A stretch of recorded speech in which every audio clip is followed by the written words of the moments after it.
Stale listings, what are they? How do they happen? We're going to unpack it this morning. A huge topic that we're always coming up against as an agent.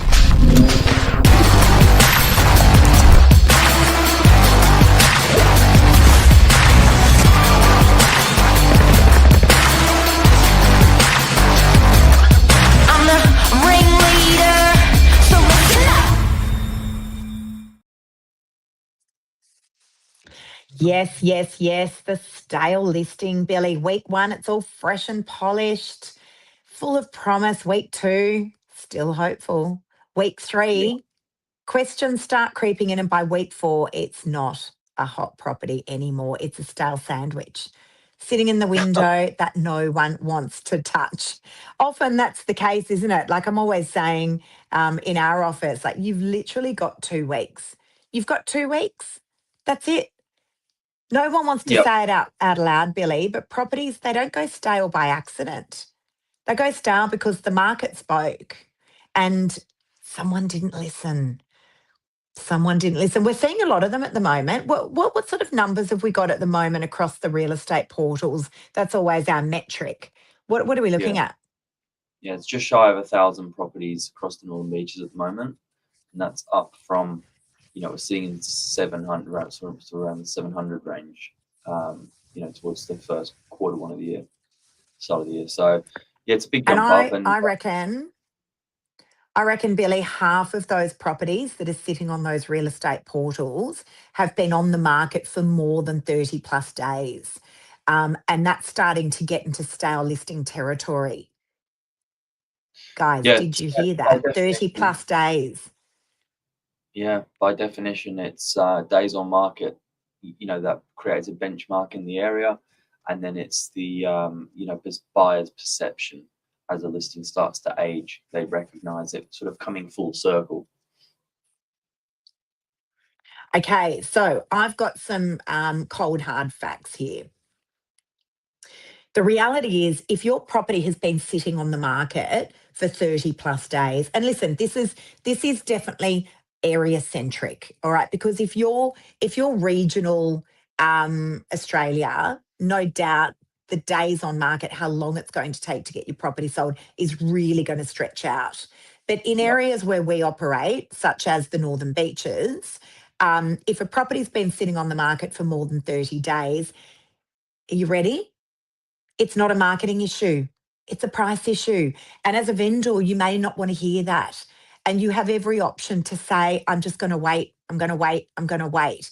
But it's going to be a slippery slope down the hill for you. That is the truth. Buyers don't miss good properties.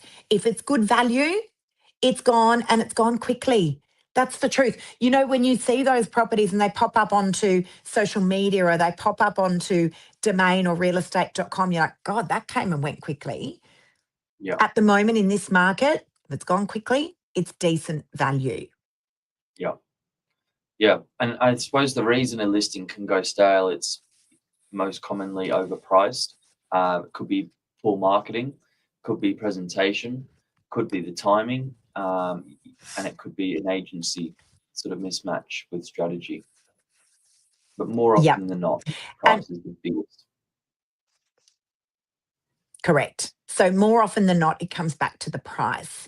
The longer a property sits around, the more power it actually shifts away from the seller and actually goes straight into the buyer's hands. So I want to talk about a scenario. We were just talking about it off air, Billy. I want to talk about a property that went stale scenario. Property was with us. Really, really good property, all renovated, presentation, tick. We look at the 3 Ps, when a property's not moving. We look at price, we look at product, the actual property itself, and we look at presentation and how the property's presenting. Is there an issue with it? Does it have a driveway that's super steep? Do you have to walk 1,000,000 stairs to get up to the property? We look at all those factors because that's going to have an impact on price. Property that was listed with us, and within the first 2 weeks of the campaign, Billy, you had a really good offer on it. I'll let you pick up the story here. Yeah, really strong offer. And I sympathise for owners when you've not had an abundance of offers, and sometimes it's the first offer that's the best offer. What do you measure it against? There's always that sort of sitting on the fence. Do we wait a little bit longer, see what else we can get, or do we take it and go? But in this case, the settlement terms didn't quite align for the owner. The price was phenomenal, but the settlement terms let them down a bit, put them into a bit of a stressful position where they would have had to accept it and move quite quickly. And that didn't work for them at the time. So decided to hold on, wait, but it ended up becoming the wait of what felt like a lifetime. It dragged on for about 4 months, changed agent, and ended up selling for 250,000 between the first offer and the accepted offer. Big difference. So $250,000. And guys, let me tell you, this was a 2-bedroom apartment. This was not a multi-million-dollar home. So, the settlement terms that didn't align is certainly one thing, but it ended up costing that vendor $250,000.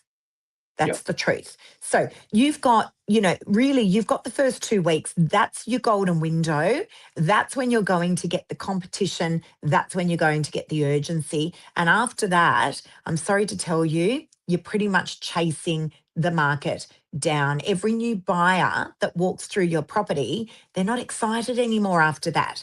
They're suspicious when they walk through the doors. They're wondering what's wrong. When a property doesn't sell, and buyers see it sitting out there for too long, they think one of two things. They think something's wrong with it, or they think this is overpriced.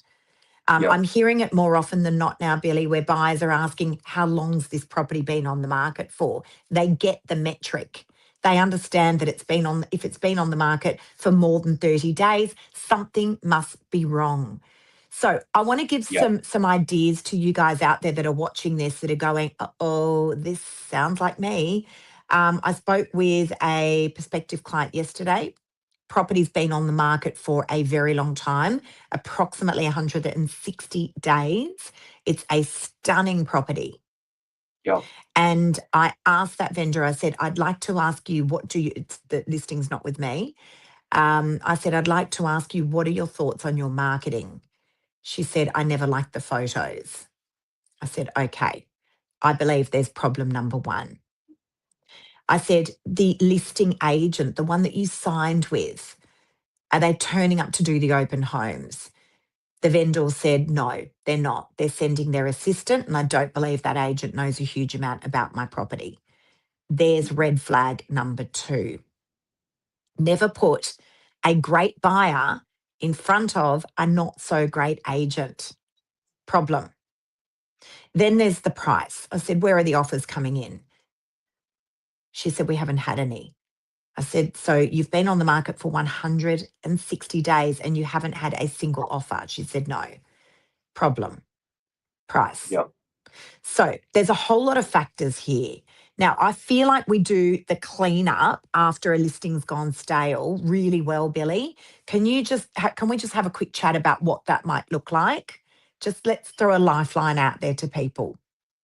Well, initially it's that choice of relisting or withdrawing from market, and sometimes it's a bit of both. It's arresting the property in between them coming back online, but usually it involves completely reinvigorating the campaign. I mean, we're talking those 3 Ps you mentioned earlier: price, product, promotion. It's a whole new start. So we're definitely not using the same photos. They've already been put out to the marketplace. We're definitely not using the same pricing strategy. It's not going to work differently. We're definitely not taking shortcuts in the promotion side of things. And it's then got to come with a whole different sense of strategy and energy. I think, by this point, sellers' emotions are already down. They're fatigued. So they're looking for that fresh start as well. And they're just looking for, 9 times out of 10, a lot of honesty. There's a lot of trust in that as well. And a new sense of style and approach. And without the overheads, because they've already probably spent about 10 to 15,000 in marketing as well. Yep. Yeah, you 100% nailed it. And so what I find when I'm speaking with vendors that have got listings, with other agents, and they've called me and said, Lisa, don't know what to do. What can you suggest? Often they've gone with an agent and they promised them the world and then didn't come through with the delivery. Sometimes it is the market, of course, but sometimes there's other factors there that are involved. And the best analogy I can give is the operation was a success and the patient died on the table. And now it's come over to us, an analogy, guys, and we're having to perform open heart surgery on this patient. And it's got to be built from the ground up. In terms of what we do, we will not absolutely refuse to use another agent's photos. The whole campaign has got to be burnt to the ground and it's got to be rebuilt again. And as you mentioned, Billy, there's so many factors that go into it, but I feel like we've got the blueprint for this strategy. I really do. Yeah. But speaking with vendors that have been on the market for too long with other agents, the trust is completely gone. Yeah. It's gone. They don't trust that the agent can pull it together. They don't trust that the offers were where they needed to be. They don't trust the feedback. They don't trust that they turned up to their open home, and they've usually spent tens of thousands of dollars in marketing. So we've got a strategy around that as well, guys. We are not charging tens of thousands of dollars in marketing. In fact, we're charging dollars and cents. So there is a lifeline out there. If you're watching this and you really feel like this is resonating with you, please reach out to us. I could show you hundreds of case studies where we've then relisted properties that have been on the market for too long and we've resold them, and it's happened quickly. It's happened quickly. It really has. By that point, you've hopefully got an understanding where the property's sitting in the market, with feedback. But I do, as I'll say it again, I sympathise with owners when they've not had offers. Low offers, it could be a reflection of the market. No offers, that's a mistake of the agent. Yep. Absolutely agreed. Guys, hopefully this has been of help to some of you out there. We felt it was a really important topic for this morning. We're hearing it a lot of late. I reckon in the last 7 days, Billy, I've had probably half a dozen calls. I spent about an hour on the phone yesterday with a lovely client. They're very disheartened. But understand there is a lifeline out there. There absolutely is. If we can help, feel free to reach out to us. Yeah, absolutely. Thank you. Great topic. Thanks, guys. Thanks, Billy. Have a great morning, everyone. See you later. Have a good day. See ya.